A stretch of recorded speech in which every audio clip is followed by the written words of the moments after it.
बारीक गॅसवर परतायचा आहे. तेजपत्ता,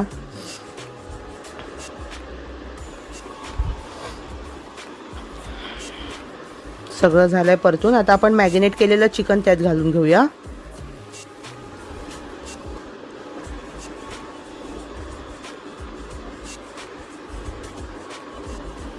आणि चांगलं परतून घेऊया.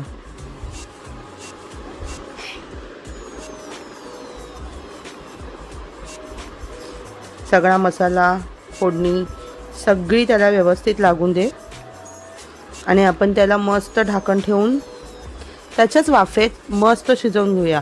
मी थोडं पण पाणी घातलं नव्हतं. हे चिकनला स्वतः पाणी सुटलेलं आहे आणि चिकन आपलं मस्त शिजलं आहे.